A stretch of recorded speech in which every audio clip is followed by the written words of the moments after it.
Bonjour à toutes et à tous. Pardon pour ces quelques minutes de retard. C'est toujours quand on veut se vanter d'être les meilleurs en termes de dématérialisation et de numérique qu'on a des problèmes techniques. Ça, c'est normal et ça fait partie du jeu. Mais au-delà de cette boutade, merci à toutes et à tous pour votre présence. On est très heureux de vous accueillir pour ce séminaire de Paris Place de Droit sur les sujets d'intelligence économique et d'attractivité de notre place par la dématérialisation.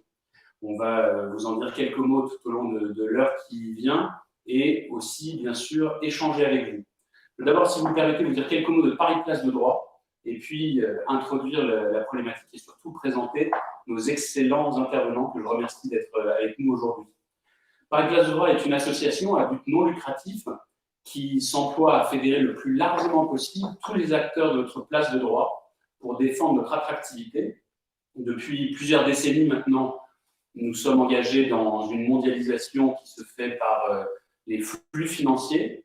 Et ce qu'on oublie trop souvent, pas ici autour de cette table et autour de cet écran, mais de manière plus générale, c'est qu'elle se fait aussi par les normes et par le droit. Et dans ce contexte-là, les différentes places de droit sont en compétition entre elles. Elles ont toutes des atouts à faire valoir. Et Paris est une des hautes places internationales de droit, par la présence de très nombreux cabinets, de très nombreux professionnels du droit dans divers domaines, par la présence de la Chambre de commerce internationale également, qui est un acteur clé et l'un des endroits où peuvent se décider des normes, se régler des litiges. Paris Place de Droit, dans ce cadre, mobilise dans une perspective très vaste tous les professionnels qui pensent que nous devons défendre cette place de droit, dans le contexte du Brexit, bien sûr, dans le contexte de concurrence avec d'autres places, et aussi pour défendre nos entreprises. Parce que le lien entre la régulation juridique et la défense de nos intérêts, de nos valeurs, est évidemment extrêmement fort. On sait très bien qu'aujourd'hui, le choix de localisation d'un lieu pour régler ces litiges peut avoir un impact sur ce litige-là. Il est important de choisir des places dans lesquelles la justice, publique et privée, est intègre, à l'abri des influences de toute nature et mobilisée uniquement pour appliquer le droit. Notre association est présidée par Franck Jantin, son secrétaire général, et Jacques Bouissou, et nous sommes tous très heureux de pouvoir aujourd'hui échanger avec vous. Alors, le sujet dont nous voulons vous parler et dont nous voulons parler avec vous peut sembler extrêmement technique, mais en réalité, il est au cœur de très nombreux enjeux pour notre place de droit. Car la dématérialisation est évidemment un des critères sur lesquels, aujourd'hui et plus encore demain, les places de droit seront jugées et seront évaluées. Notre pays a de longue date des atouts à faire valoir là-dessus. J'y reviendrai un peu plus tard dans mon propos, mais nous avons été à bien des égards en avance sur les évolutions de dématérialisation. À titre d'exemple, depuis plus de 30 ans, les titres financiers soumis au droit français ne sont pas représentés par des titres physiques, mais sont dématérialisés. Je pense que nous avons été, en la matière, précurseurs. Alors, bien sûr, il y a des difficultés, il y a parfois des freins, il y a des inégalités aussi en fonction des secteurs et des types d'entreprises, mais il y a une mobilisation très forte de notre communauté juridique sur ces enjeux de dématérialisation et la profonde conviction que pour les entreprises, pour l'ensemble des acteurs économiques, ce sont des atouts incontournables. C'est cela que nous voulons parler aujourd'hui avec deux des meilleurs spécialistes de ce sujet que j'ai l'honneur de saluer et de vous présenter. Jean-François Doucet, vous êtes vice-président d'Infogreffe, vous êtes greffier associé du tribunal de commerce de Bobigny. Vous avez supervisé et contribué au développement de tous les nouveaux services et outils digitaux que propose le GIE Infogreffe à destination des différents acteurs de la sphère économique et juridique, et notamment le lancement de Mon Juridique Infogreffe en novembre 2021. Et Simon de Charentenay, vous êtes cofondateur de Mon Juridique Infogreffe, un outil destiné à dématérialiser toutes les démarches juridiques des entreprises grâce à une plateforme en ligne. Vous avez été maître de conférences, expert notamment en blockchain et en legal tech. Vous avez été aussi avocat et vous dirigez aujourd'hui le très innovant diplôme Legal Tech à l'Université de Montpellier, co-certifié avec le Codex de Stanford. Donc merci à tous les deux pour votre disponibilité aujourd'hui et plus généralement pour votre engagement au long cours sur ces sujets. Je vais vous donner successivement la parole pour que vous puissiez nous exposer les enjeux, les problématiques auxquelles nous faisons face. Donc, cher Jean-François, si vous voulez bien vous lancer. Merci Mathias. Bonjour à toutes et à tous. Donc, comme l'a dit Mathias, je suis donc greffier du tribunal de commerce et au quotidien, notre profession accompagne les entrepreneurs de la naissance à la mort, en passant par des succès et des différends, des succès économiques qui nécessitent donc des organisations et des interactions avec une institution qui est le tribunal de commerce.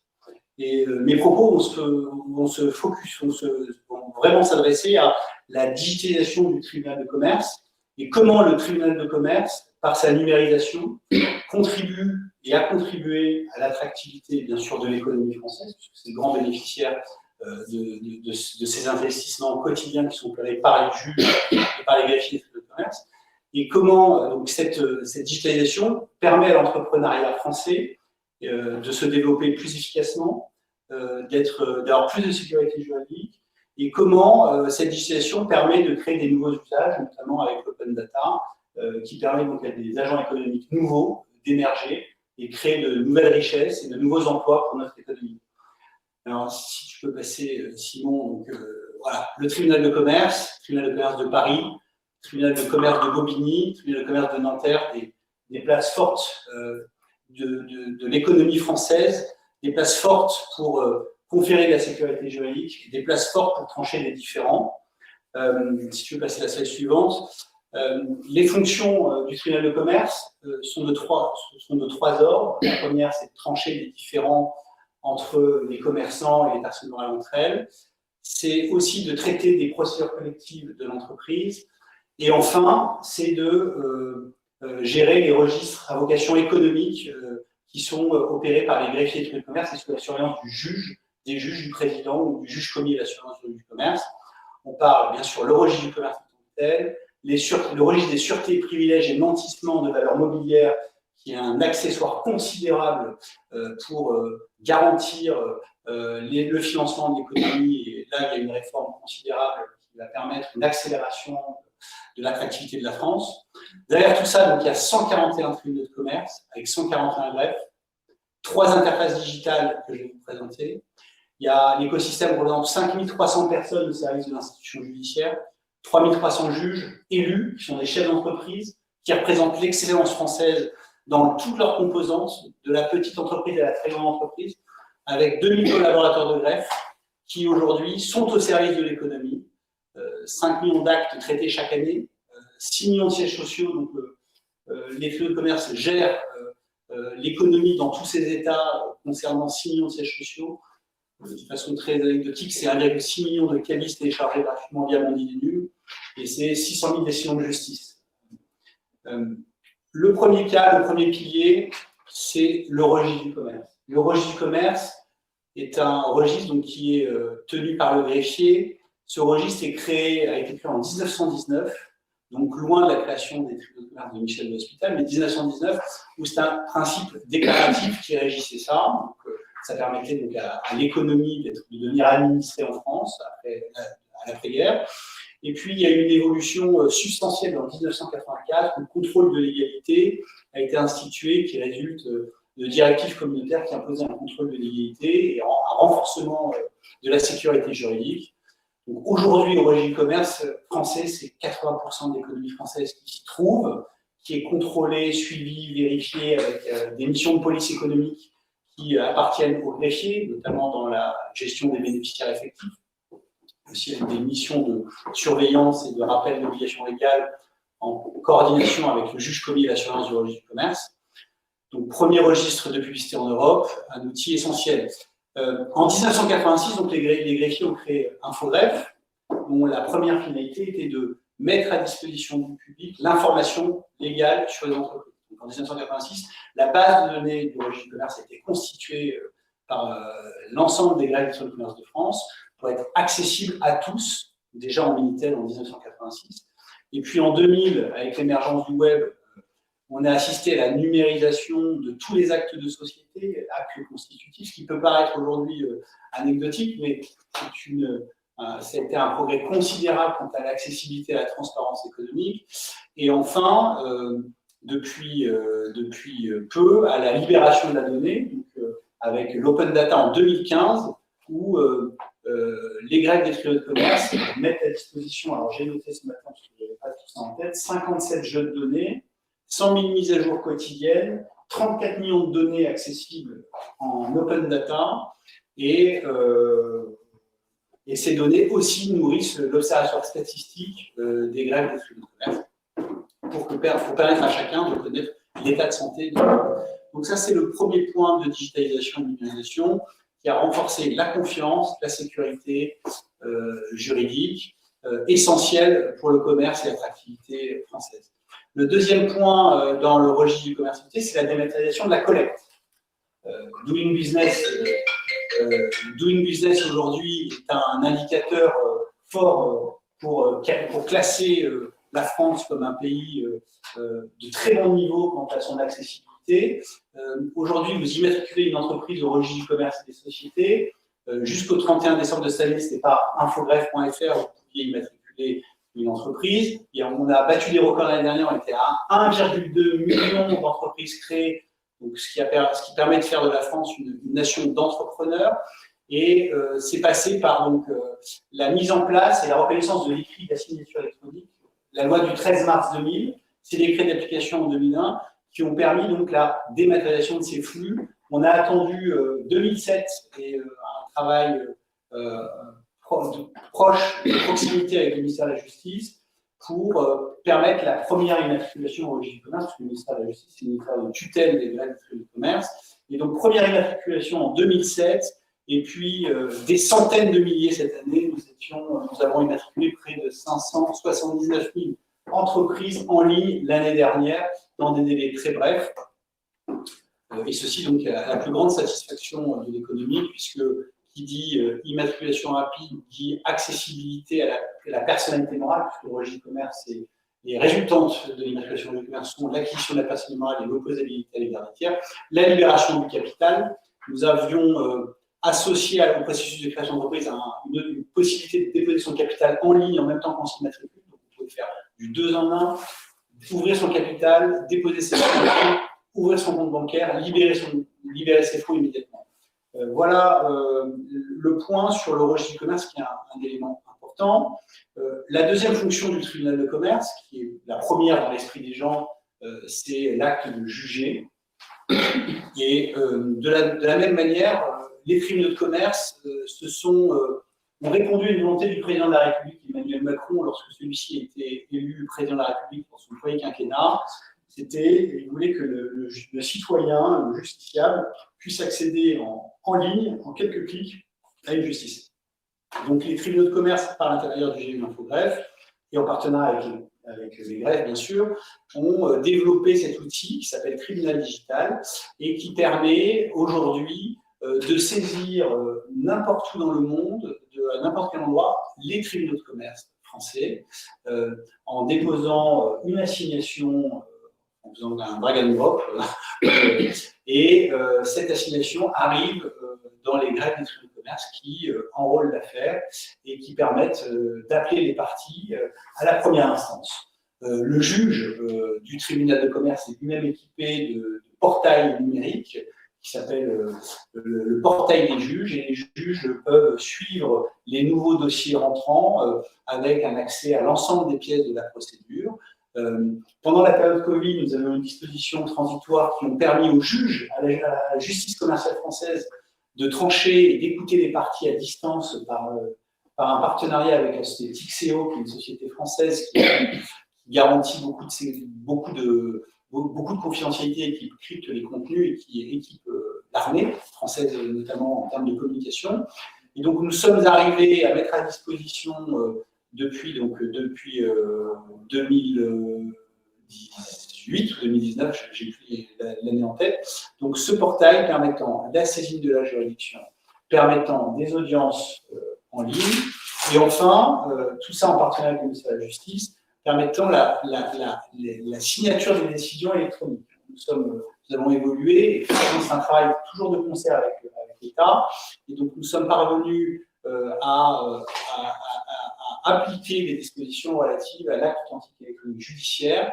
Et les décisions de justice sont rendues en nombre, ce qui permet une grande fluidité, parce que les décisions elles-mêmes, après, sont notifiées, c'est encore sur la pourcentage, sont elles-mêmes notifiées sur l'espace numérique, qui constitue une présence électronique juridiquement du justiciable. Donc, le justiciable a un espace numérique où il accède à l'ensemble de ces décisions de justice, en plus d'échanger avec son contradicteur par le tribunal digital. Par ailleurs, un petit point qui fait le lien entre le tribunal digital et le registre du commerce, c'est l'accès au tribunal digital est accessible par l'identité numérique. En fait, les greffiers de tribunal de commerce, dans leur mission de contrôle et de sécurisation de la vie des affaires, ont maillé l'identité numérique avec tous les mandats des entrepreneurs. Donc, un entrepreneur aujourd'hui qui veut accéder au tribunal digital doit prendre une identité numérique, son identité numérique, et elle-même reliée à l'ensemble de ses mandats. C'est-à-dire que lorsque le mandat du dirigeant disparaît, son identité numérique révoque ses droits sur ses dossiers judiciaires et révoque ses droits dans l'ensemble de ses interactions qu'il pourra avoir avec les services qui utilisent le tribunal digital. Voilà. Donc ça, c'est le deuxième pilier, donc la fonction de justice qui est numérisée, donc qui rend la France, encore une fois, très attractive, une institution judiciaire commerciale très attractive, et donc pour le monde des affaires, c'est très rassurant d'avoir des fonctions aussi accessibles. Troisième point, réforme qui a eu lieu le 1er janvier de cette année. Donc le ministère de l'économie et bien sûr le ministère de la Justice ont, après de nombreux rapports, de nombreux échanges, ont abouti à la loi qui réforme les sûretés immobilières, dont la finalité est l'accessibilité, donc un accès beaucoup plus facile aux sûretés immobilières, puisque celles-ci sont accessibles en open data sur le site du Conseil national des greffiers et tribunaux de commerce, et celles-ci sont aussi accessibles à partir d'infogreffe.fr. Je reviendrai plus tard sur les différents services qui sont accessibles via InfoGreffe. Voilà, donc là, c'est la grande réforme, où vous accédez à l'ensemble des garanties qui sont prises, une simplification. Aujourd'hui, les choses se font au siège social et plus sur les établissements. C'est marginal et c'est pas l'intérêt. L'intérêt, c'est l'accès à la donnée publique, qui est en open data, au même titre que les décisions de justice qui vont, dans le cadre des dispositifs réglementaires, être accessibles en 2024, le 31 décembre 2024, pour les tribunaux de commerce. Et le deuxième point pour la réforme des sûretés immobilières, c'est la dématérialisation de la prise de garantie en tant que telle. C'est-à-dire que la prise de garantie, et là on livre ça, donc le Conseil national des greffiers, InfoGreffe, livre ce service normalement à la fin du premier trimestre 2023, où la contractualisation, on va proposer des fonctions de signature des contrats de garantie accessoires à des contrats de prêt, et bien sûr la dématérialisation de celle-ci vers les greffes, avec un portail ou des API en fonction de la qualité des grands remettants, puisque les organismes bancaires sont très importants dans les sujets. Donc, on est en train de développer cette interface qui va vous permettre de publier vos inscriptions dans des délais hyper brefs. Donc, fini les délais postaux, fini les délais postales, fini les délais. Une interaction avec des suivis, avec des dashboards qui vous permettent de suivre l'ensemble de vos inscriptions, de connaître leur date de péremption et avoir un click to action qui permettra aux créanciers d'être le mieux garanti possible pour bien sûr, plus de sécurité juridique. Voilà les 3 points de numérisation du tribunal de commerce qui contribuent amplement à l'attractivité de la France, au plus grand service de l'économie. Bon, là, c'est un autre schéma, c'est un peu où se trouvent les greffes. En fait, les greffes et InfoGreffe sont des agrégateurs de données. C'est un hub d'information où l'information vient parfois des tribunaux de commerce dans les décisions de justice qui sont elles-mêmes restituées, de l'information des sirènes lorsque la société immatriculée, le numéro de sirène, est intégré dans le registre du commerce, de l'information des BODAC, parce que nous on alimente le BODAC, mais le panel BODAC alimente les greffes aussi sur les dates de parution pour que la donnée soit insérée dans le registre du commerce, et des flux INPI-greffe, puisque vous n'êtes pas sans savoir que le guichet unique maintenant alimente pour partie le registre du commerce, mais plus partiellement, donc Infogreffe et le guichet unique alimentent le registre du commerce. Et la distribution d'informations, vous avez bien sûr l'accès à la donnée administrative, données financières, les établissements, les bénéficiaires effectifs, avec des habilitations de droit qui sont revenues suite à la décision de la Cour de justice des communautés européennes, les décisions de justice accessibles sur infogreffe.fr et demain en open data, mais accessibles à partir du numéro sirène, l'ensemble des mandats sociaux des entreprises. C'est un schéma un peu de synthèse pour vous restituer mes propos. Voilà, je ne sais plus ce qu'il y a derrière, sinon c'est encore. Alors, les services d'infogreffe, rapidement, je vous ai mis la Marianne au centre. En fait, effectivement, le registre du commerce, c'est un service de confiance de l'économie par l'information qu'il distribue. Mais on a décliné au cours du temps, du fait du besoin des usages, différentes marques qui sont clairement dans les activités régaliennes des greffes du commerce. Je pense à mon idée vue, j'en ai parlé brièvement, c'est l'identité numérique de l'entrepreneur, donc qui permet d'être authentifié en tant que tel. Cette année, on va y agréger, donc cette identité numérique va devenir une identité substantielle qui va vous permettre de vous onboarder sur des services bancaires, assurantiels, qui ont des fonctions de KYC notamment, des fonctions de signature électronique qui sont agrégées, et on va y mettre un coffre-fort numérique, qui est le coffre-fort Sécurité Greffe que vous avez en dessous, pour avoir une présence électronique juridiquement opposable de l'entreprise. C'est-à-dire que l'entreprise, en plus de son siège physique, son adresse, ou si elle est dans une société de domiciliation, ou si elle est domicile personnel du représentant légal, l'entreprise aura un siège numérique qui sera accessible via infogreffe.fr, où elle pourra être mise en demeure, mais pas que, contractualisée ou échangée par ce biais-là. Donc ça, c'est une grande innovation qui va permettre une plus grande fluidité entre les entreprises.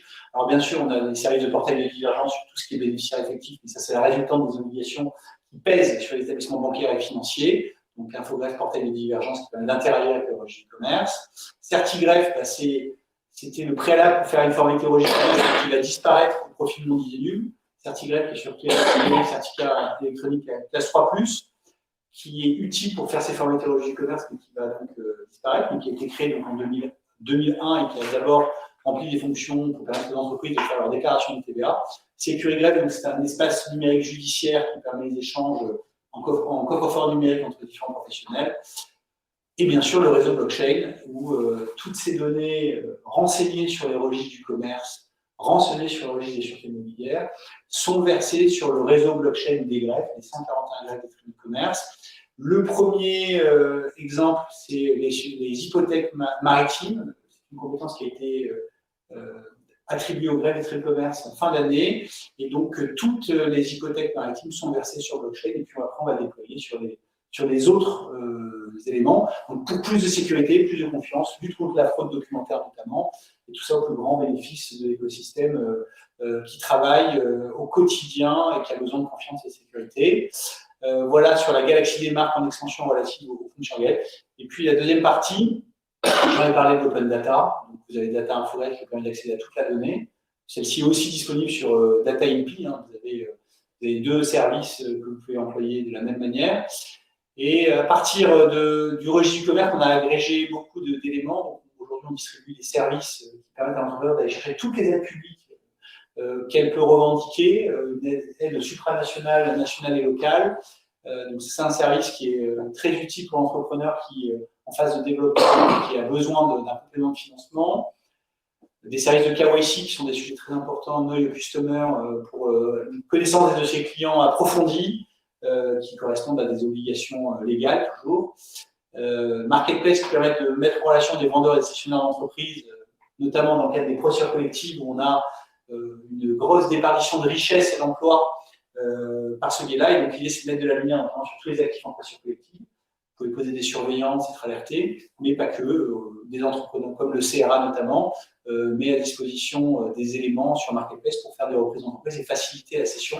Trop d'argent, trop d'investissements disparaissent au quotidien lorsqu'il y a des dissolutions d'entreprises ou lorsqu'il y a des cessations d'activité. L'idée, c'est d'être à un endroit de passeur de témoins entre deux entrepreneurs.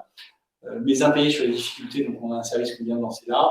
Et enfin, mon juridique, qui est, je pense, le point commun entre nous tous aujourd'hui, qui est une nouvelle révolution. Alors nous, on l'a eu d'un prisme tout à fait gestion, parce qu'on gère au greffe les registres des mouvements de titres, les registres des assemblées qui étaient sur papier, qui étaient des classeurs noirs, tout le monde a ses classeurs noirs dans ses armoires, et on a vu d'un très bon œil l'émergence des nouvelles dispositions législatives en 2019 et 2020, permettant la dématérialisation de ces registres, sous certaines conditions, la condition substantielle étant la blockchainisation du registre du mouvement de titre.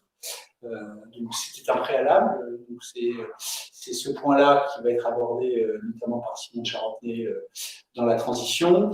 Et enfin, la dématérialisation des assemblées générales avec des votes, des signatures, des coffres-forts numériques qui conservent l'ensemble de ces données et qui avaient vocation à interagir avec le registre du commerce. Voilà un petit peu les éléments que j'ai voulu porter en tant que président d'Infogreffe, vice-président d'Infogreffe, en tant que greffier tribunal de commerce, pour montrer à quel point une institution de la République française, un socle de nos institutions, peut être numérisée tranquillement mais sûrement dans le temps, avec un accompagnement des mentalités des entrepreneurs, parce que tout le monde, on a des entrepreneurs qui ont une appétence diverse aux nouvelles technologies. Donc, ça s'est fait avec un accompagnement physique, bien sûr, dans les offices, et électronique. Aujourd'hui, les entrepreneurs ont cette liberté de rentrer clairement dans un monde numérique bien balisé et proposé par l'institution judiciaire, mais aussi de rester dans un monde présentiel, physique, où la fracture numérique ne doit pas être un obstacle à l'accès au droit, puisque derrière tout ça, nous sommes des professions au service de l'entreprise, des professions réglementées du droit, et le droit est un bien universel et sacré qu'il faut véhiculer. Et les nouvelles technologies n'en sont qu'un moyen. Voilà. Merci. Merci beaucoup, cher Jean-François, pour cette présentation à la fois extrêmement claire et passionnée, et donc passionnante, qui prouve que non seulement vous êtes une boîte à idées, mais vous êtes aussi quelqu'un qui tient à ce que les idées ensuite deviennent des projets puis des réalités. Donc, merci beaucoup, c'était très dense, très riche, et en même temps en mode d'emploi très concret. Donc, merci pour cette mise en perspective et ces précisions. Alors, on va embrayer, cher Simon, avec votre intervention et notamment la problématique des solutions de dématérialisation des mouvements de titres, des registres légaux et des assemblées. Vous avez la parole. Tout à fait. Merci Mathias, cher président de séance. Voilà, de séance. Merci Jean-François pour ce brillant exposé d'Infogreffe et surtout la question de l'attractivité de l'économie, des entreprises, à travers le prisme de la dématérialisation et de la numérisation au sens plus large. Alors, petite parenthèse, j'ai vu qu'il y avait une question déjà qui a été posée sur le guichet unique, peut-être à la fin, on y répondra en bloc. Je crois que c'est comme ça que vous avez prévu un petit peu la réunion. Alors, me concernant, moi je suis un peu l'opérateur technique, on va dire, pour le coup, dans la séquence d'aujourd'hui, puisque je dirige donc la société qui s'occupe de mon juridique pour Infogreffe, qui est donc la société partenaire d'Infogreffe et qui s'occupe de cette dématérialisation. C'est un peu une start-up, c'est-à-dire que c'est conçu comme une start-up, c'est un partenariat start-up, et ça révèle la volonté des greffiers et des tribunaux de commerce de se positionner sur cette économie. Certes, tu l'as développée de façon très institutionnelle et depuis très longtemps, puisque avec le CABIS, avec le portail qui existe depuis 25 ans, etc.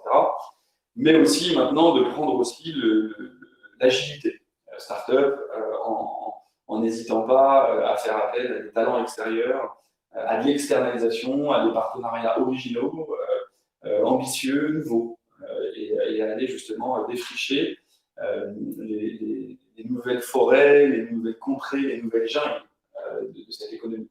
Et alors c'est vrai que je suis juriste, moi, depuis, peut-être pas ma tendre enfance, mais au moins depuis les études supérieures.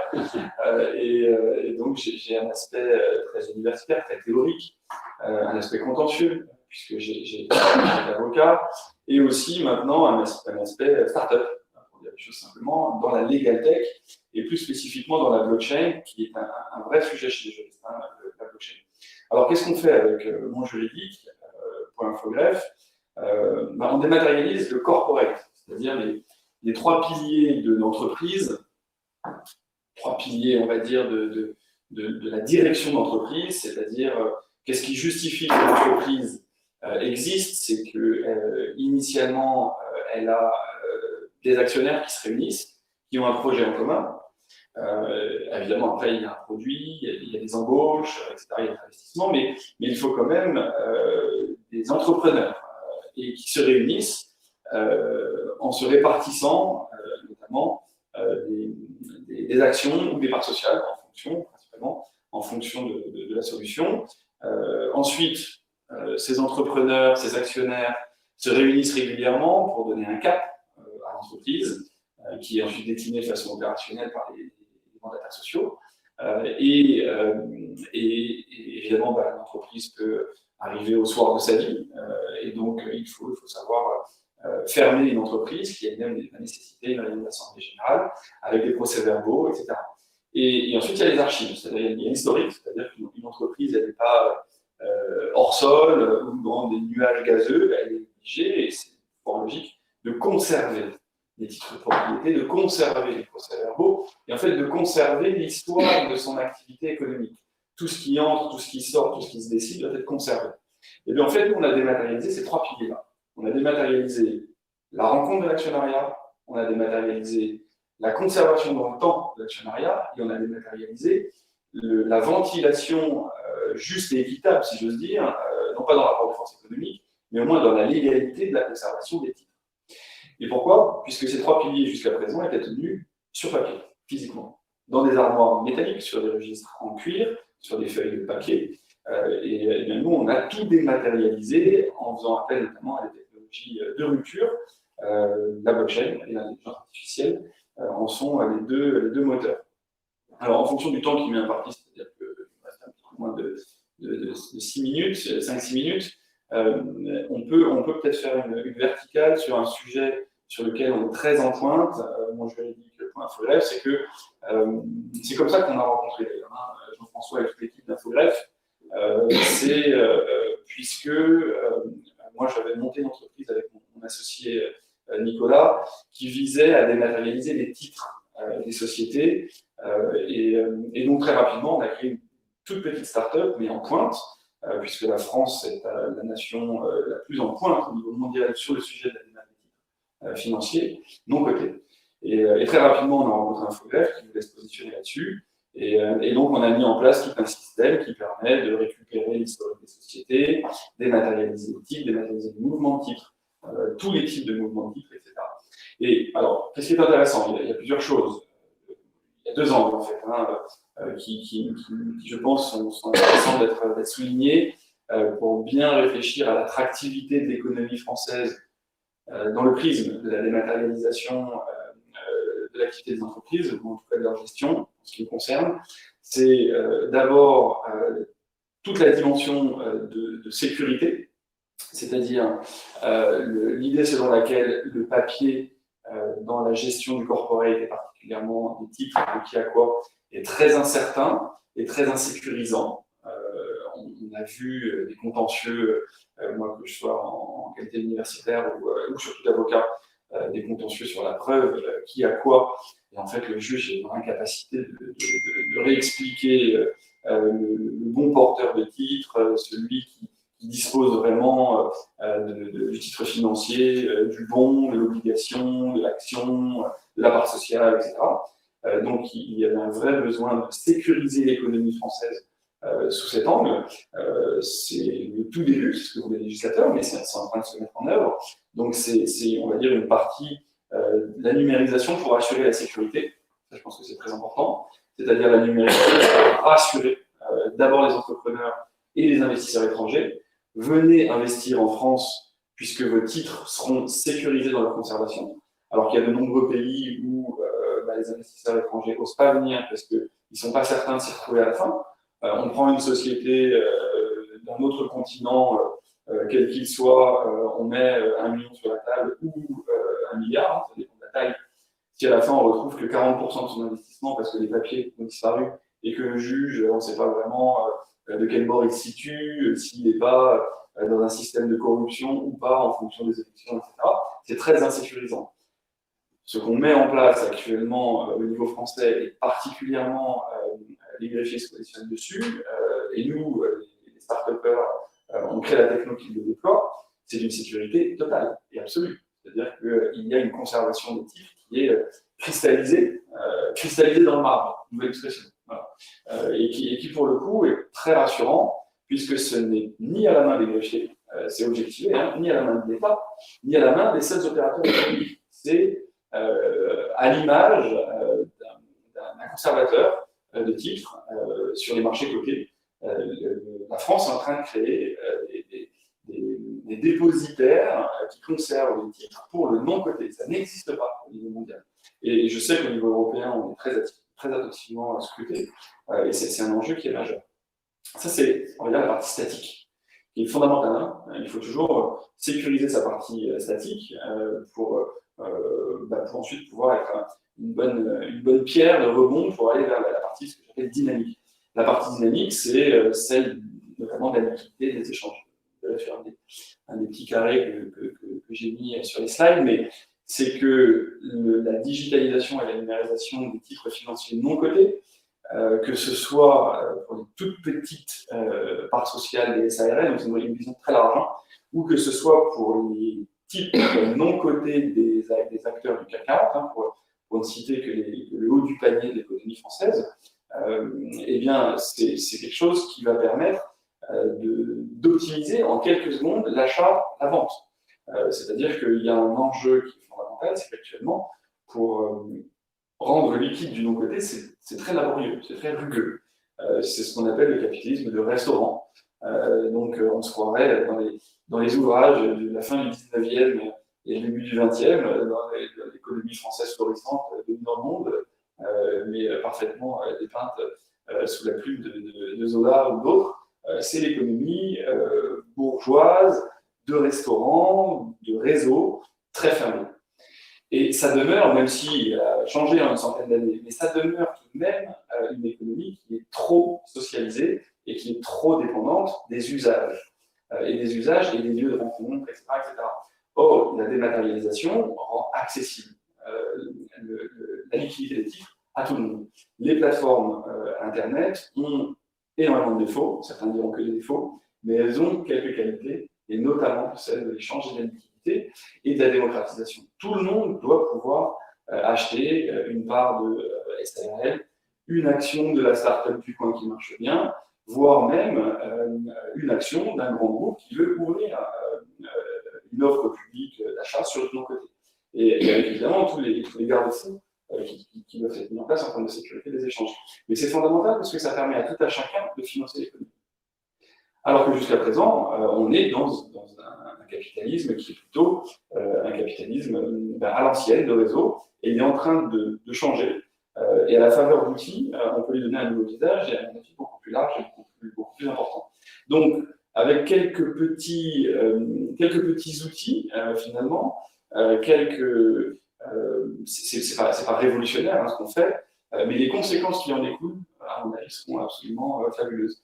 Alors, nous, les juristes, quelle que soit la facette du prisme juridique sur laquelle la face sur laquelle on se situe, on peut avoir une fierté, à l'image d'abord tout ce qu'a développé Jean-François, mais moi, sur mon cœur de business, la petite fierté qu'on a, c'est que ce sont les juristes qui ont rendu, pour le coup, la liquidité des titres et leur dématérialisation plus fluide, plus liquide, plus intéressant.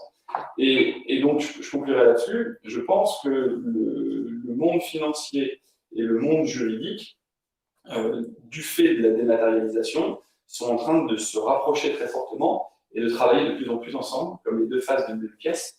Le numérique crée ce mariage. Je pense que le XXIe siècle, concernant nos métiers, sera le siècle où la finance et les juristes n'ont jamais autant travaillé ensemble, voire même peut-être fusionner, créer des nouveaux métiers. Et l'attractivité économique, à mon avis, est une des conséquences du succès de ce mariage entre la finance et le droit. le titre digitalisé, les actifs digitalisés sur les réseaux, blockchain ou autres, peu importe, sont à mon sens un bijou de la démocratisation de l'accès au financement. Voilà. Merci beaucoup, Simon, pour ce plaidoyer passionné, à la fois sur ce qui est en cours et puis sur ce qui est à venir, et autant de sujets dont vous êtes un protagoniste incontournable. Donc merci beaucoup. Moi, je veux simplement, pour conclure cet échange et avant d'ouvrir la discussion avec vous, dire quelques mots pour dire à quel point ces différents chantiers s'inscrivent dans une mobilisation d'ensemble de la place de Paris et plus généralement de la France. Parce que quand on dit place de Paris, il y a des petites icônes avec des cœurs qui défilent en bas, je ne sais pas pourquoi, mais c'est pour vous, ça fait plaisir. Alors, je pense que c'est pour les deux intervenants précédents et qu'on félicite. Donc, pardon, je vais perdre mon fil. Oui, quand on dit Paris, on dit évidemment aussi la France, parce que ce qui nous tient à cœur, c'est l'affirmation de la compétitivité de notre pays dans son ensemble. Et la place de Paris, d'abord, c'est le Grand Paris et la région Île-de-France, et ensuite, il y a énormément de places de droit dans notre pays qui se mobilisent, et vous l'avez tous les deux rappelé. Alors, simplement quelques mots très brefs, et ensuite, on discute. Je veux vous dire que, d'abord, la puissance publique se mobilise, et puis les acteurs privés se mobilisent, et tout ça me semble conduire à un écosystème assez unique dans le monde, en réalité, sans être trop chauvin et trop fanfaron. La pandémie a énormément accru l'implication des entreprises, y compris les plus petites, dans le numérique. Il y a des études extrêmement intéressantes là-dessus qui montrent un vrai avant et après la pandémie, que ce soit pour les problématiques de commercialisation et donc les relations avec les clients ou avec les fournisseurs, les sous-traitants et autres partenaires, ou pour la gestion interne des entreprises. Donc, clairement, le confinement, toutes les difficultés auxquelles nous avons tous été confrontés, ont convaincu les entreprises d'engager cette transformation-là. La France avait du retard en la matière et ce retard est en train d'être comblé.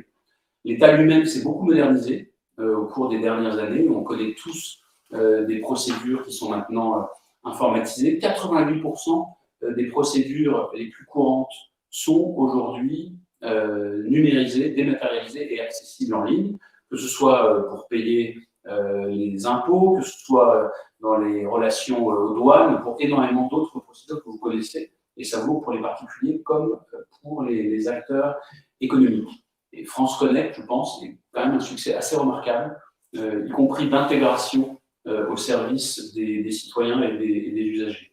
Alors, le rôle de la puissance publique là-dedans, c'est évidemment de créer un cadre qui ensuite permette aussi aux acteurs privés de se saisir de toute une série d'outils, parce qu'il y a une inventivité complètement incroyable dans les entreprises et aussi dans les associations.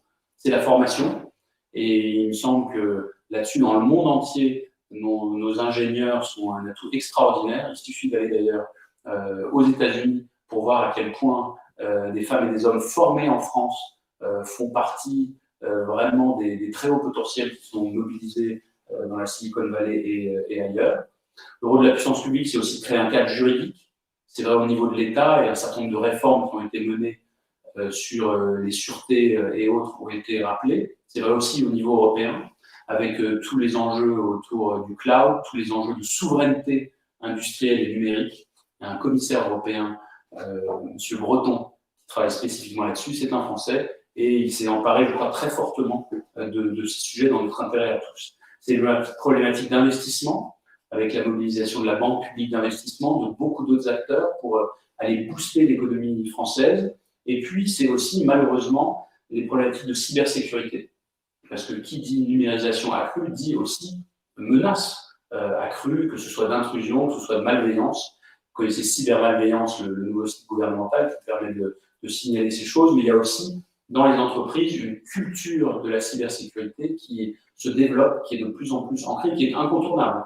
Ça, on ne mettra jamais assez en garde. Quand vous vous saisissez de tous les outils qui ont été présentés, évidemment, il faut aussi toujours avoir cette dimension-là en tête, non pas pour freiner, mais au contraire pour anticiper et soi-même se doter des outils ou des réflexes qui permettent d'éviter les survenances d'événements fâcheux.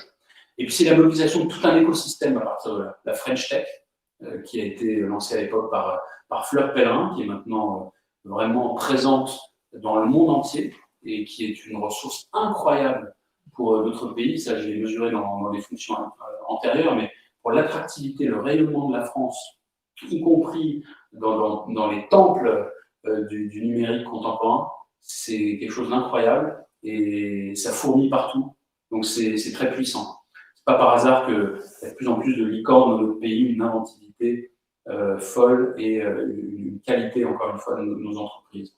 Alors, plus spécifiquement, puisqu'on est aussi à Paris-Place de droit, les juristes se sont emparés de cela. Peut-être quelques éléments simplement en complément de tout ce qui a été excellemment présenté avant, pour dire que le barreau de Paris, notamment grâce à notre regretté confrère Olivier Cousy, s'est emparé pleinement de ces sujets, et c'est évidemment aujourd'hui quelque chose qui continue, que ce soit sur la plateforme numérique, le cloud sécurisé pour les avocats, et tout ce plan numérique qui a été porté est là aussi un atout fort pour la profession.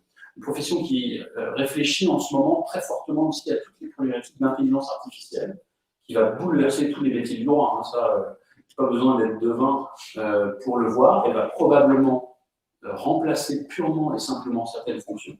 Ça, c'est incontestable, mais elle va aussi conduire d'autres fonctions à se repositionner et puis à une réinvention de chacun de nos métiers. Là-dessus aussi, une anticipation de la place qui est très forte.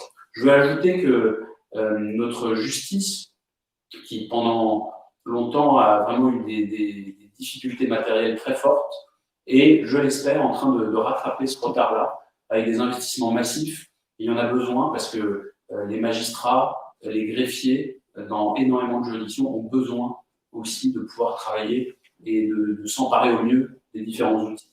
Et puis, il y a des initiatives de place, je conclurai là-dessus. Il y a deux organismes qui ont, en période récente, notamment beaucoup réfléchi à ces sujets. C'est Paris Europlace et ICC France, qui ont réfléchi sur les problématiques de dématérialisation, notamment la dématérialisation de ce qu'on appelle la trade finance, c'est-à-dire tous les outils au service du commerce international. Et tout cela a abouti au fait que récemment, le gouvernement, à travers le ministre de l'économie notamment, a lancé une mission sur la dématérialisation de la trade finance. Donc on est vraiment au cœur de l'actualité avec ce webinaire-là aussi, c'est-à-dire que tout ce qui vaut en interne vaut aussi en externe et en projection de notre place à l'international. Si on veut rester compétitif, attractif et continuer à être à l'avant-garde dans les relations économiques mondiales, il faut développer ces outils-là et il y a une mobilisation de place aujourd'hui extrêmement, extrêmement importante. Les douanes, pour ceux d'entre vous qui ont l'occasion de travailler avec eux, ont fait une révolution au cours des dernières années grâce au numérique, grâce à la dématérialisation de leurs procédures. Et je tenais aussi à souligner cela, parce que c'est des services publics qui se sont très fortement mobilisés grâce au numérique et à un recours intelligent à ces outils-là. Voilà ce que je voulais dire, mais le temps passe et il est important que nous ayons un temps d'échange. Donc tout ça pour vous dire que notre place est mobilisée. Les acteurs du droit, main dans la main avec les acteurs économiques, sont mobilisés pour faire valoir le meilleur des savoir-faire et surtout pour créer des outils qui soient simples, efficaces, accessibles pour vous et qui facilitent la vie dans le quotidien de notre économie. Alors, il y a des questions à l'écran. Je ne sais pas qui souhaite y répondre. Il y a une remarque et une question à ce stade et sentez-vous libre évidemment de poser des questions par écrit ou bien d'intervenir directement si c'est techniquement possible, ce que je crois. Alors, avant de glisser dans le guichet unique, qui, à mon avis, est un sujet à part entière, une petite remarque fort juste, mais qui mérite éclairage. Nous avons donc Marie-Françoise Thierry, qui nous fait remarquer qu'évidemment, on parle des SARL, ne sont pas négociables, les politiques financières, tout à fait. Ce qui est intéressant, c'est que on onboard, comme on dit, excusez-moi, on onboard avec cet anglicisme, donc on intègre sur la plateforme des registres, alors bon, les PV c'est simple, c'est de l'Assemblée générale, etc. Mais les SARL utilisent aussi notre outil de gestion des mouvements de titres et le fameux registre des mouvements de titres pour leur part sociale. Donc, il est parfaitement ergonomique pour ça, sachant qu'elles n'en ont pas l'obligation, à la différence de toutes les autres sociétés par action. Et elles l'utilisent quand même, et on doit quand même avoir, je crois qu'on est entre 10 ou 20% de SARL. On approche en un an de plus de 50 000 sociétés qui l'utilisent. Et alors, d'abord parce que c'est très ergonomique et c'est un outil de conservation. Ça n'en fait pas plus des titres négociables et encore moins des titres financiers. On est bien d'accord. Mais c'est intéressant d'observer que les SARL, et souvent les dirigeants de SARL, voient d'un très bon œil et voient un intérêt à utiliser des outils ergonomiques pour les actions et les titres financiers, donc les titres, les bons, les actions et les obligations, et se pose la question, j'ai déjà discuté avec les acteurs de l'AMF notamment, de rendre plus facile, notamment la liquidité, les échanges, donc quelque part la négociation, ce qui n'est toujours pas le cas, on est bien d'accord, pour les SARL, mais commencer progressivement à fusionner un petit peu les régimes. Donc, Madame Thierry, évidemment, on est bien conscient de votre remarque, mais sans la déplorer complètement, puisque ça relève du législateur, il est possible que ça change. Et à mon avis, ça va changer dans les années à venir, parce que le fait que les SARL soient plus facilement elles-mêmes, on va dire, liquides dans leur part, en achat, en vente, voire sur des plateformes de négociation de non-cotés, je ne parle pas de Ronex, ce genre, ouvert aux parts sociales, serait aussi intéressant, sachant qu'évidemment, il y a des contraintes juridiques actuellement sur les statuts, le dépôt notamment au greffe, les modifications, etc. Donc, c'était plus pour, quand j'en parlais, montrer qu'il y a, à mon avis, des évolutions importantes qui vont arriver, sachant que là-dessus, nous, on n'est pas juste des opérateurs. Je vais répondre aux questions sur le guichet unique. J'en vois deux. Le guichet unique, que dire? Il y a eu une visite sur l'avenir du guichet unique, quid de la réouverture d'Infogreffe jusqu'à ce que le guichet unique soit parfaitement efficient. Donc, les questions portent sur le guichet unique. Il y a des questions sur les impayés, on a l'habitude aussi. Le guichet unique. Alors, c'est une volonté de simplification du gouvernement qui est tout à fait louable dans sa volonté de n'avoir plus qu'un seul point de contact plutôt que 6 CFE. C'est une très bonne mesure, puisque simplifier, c'est flécher, c'est faciliter. Et quand on parle d'entreprendre, c'est créer de la richesse, créer de l'emploi. C'est une liberté fondamentale dans notre Constitution. Voilà. Donc, la volonté du gouvernement est louable. C'est vrai qu'aujourd'hui, nous, on est délégataire de la puissance publique, on représente l'État dans nos délégations.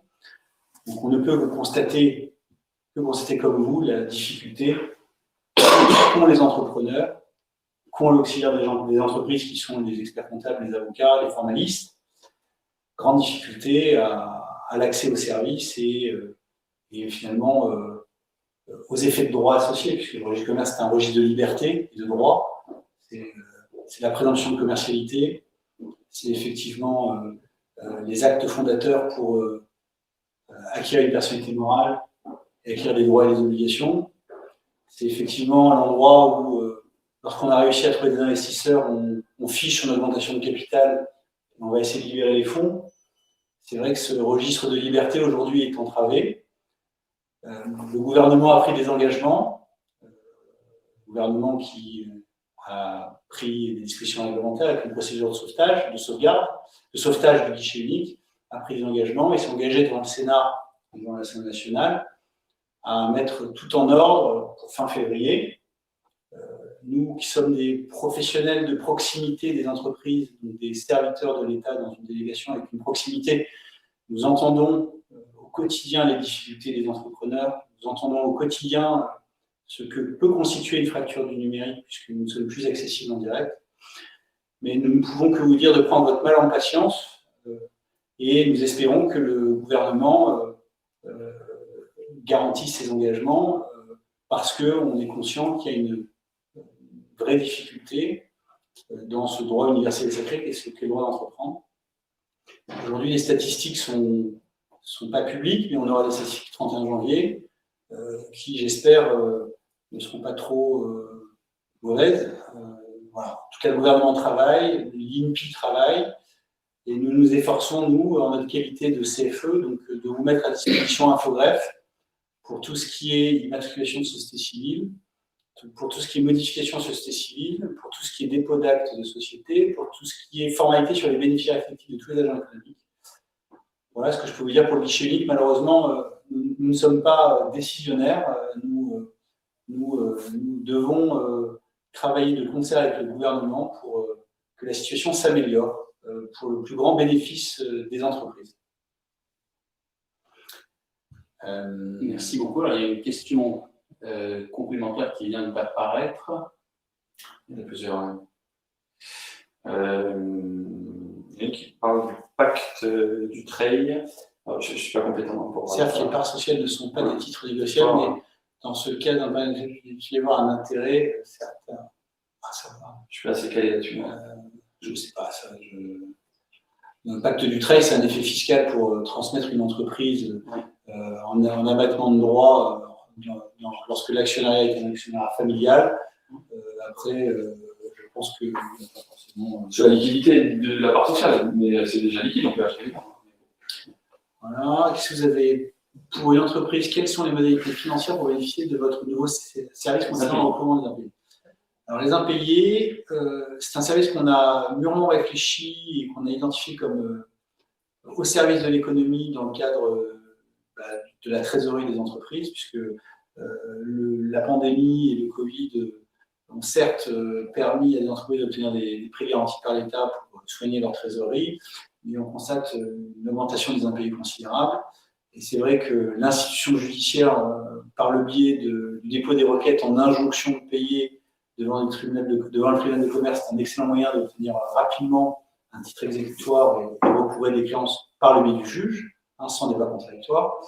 Cependant, on pensait qu'une offre de service en partenariat avec les commissaires de justice, qui sont les anciens huissiers, permettait finalement de recouvrer amiablement beaucoup de créances avant de saisir le tribunal de commerce. Et aujourd'hui, on a lancé le service mi-décembre et ça semble rencontrer son marché, c'est-à-dire qu'il y a beaucoup d'entrepreneurs qui ont une confiance importante en Infogreffe, puisque c'est une marque qui est implantée depuis 1986 et avec une délégation de service public, une marque qui inspire confiance.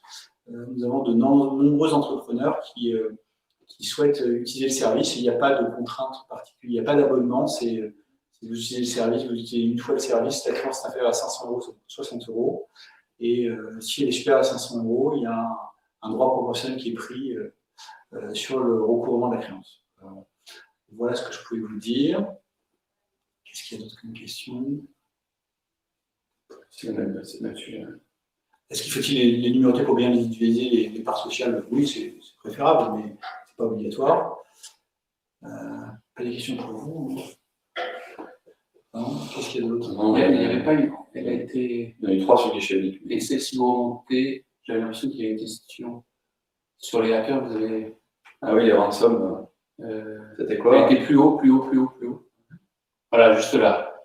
Julien Chalin. C'est pour toi, ça. La solution présentée propose-t-elle un coffre-fort inviolable pour protéger ces données? Oui. Nous avons besoin de nous protéger de tout ce qui se passe avec les ransomware et les hackers en lien avec ce que vous êtes sur la cybersécurité. Donc, je vous laisse répondre. Alors, les données que nous conservons sont protégées de différentes manières. La première manière, c'est qu'on fait appel à des sous-traitants dont c'est le métier, et des sous-traitants français. Donc, les deux principaux sous-traitants en termes de stockage de données, c'est Orange et OVH. Donc, on ne va pas s'inventer un métier alors que c'est très compliqué d'être un cloud de stockage en tant que prestataire de service. Donc, là-dessus, eux-mêmes répondent à des normes qui sont très poussées. On les a choisis puisqu'ils sont souverains, c'est-à-dire que s'il y a un problème, et un problème profond, il y a des gens sur le territoire français qu'on peut rapidement convoquer devant un juge ou même si j'ose dire la gendarmerie ou la police peut intervenir, si jamais il y avait des données. Je dis ça un petit peu en plaisantant, mais quand vous avez vos données qui sont stockées en Amérique latine, en Asie ou aux États-Unis, c'est plus compliqué de faire intervenir des personnes de justice. Donc c'est pour ça que nous, on ne stocke que sur que en cloud souverain, comme on dit, avec une possibilité d'intervenir dans les meilleurs délais, avec les moyens de droit français, qui ont eux-mêmes toutes les certifications. Et en plus, on a prévu une possibilité, une option, qui est l'option de la norme CCFN. C'est-à-dire que si vous le souhaitez, vous pouvez en plus prendre une option payante pour répondre à des normes. Alors, certains de nos clients, avocats, experts comptables, holding, différentes sociétés ou professionnels de droit du chiffre, notaires, etc., ont besoin, pour des raisons qui leur appartiennent, de stocker leurs données avec des critères qui sont des critères certifiés coffre-fort numérique. Il y a toute une palette de normes, je ne vais pas rentrer dans le détail. Si ça vous intéresse, on prendra contact notamment avec mes spécialistes dans l'entreprise qui s'occupent du stockage des données. Et donc, on a lancé ça en option.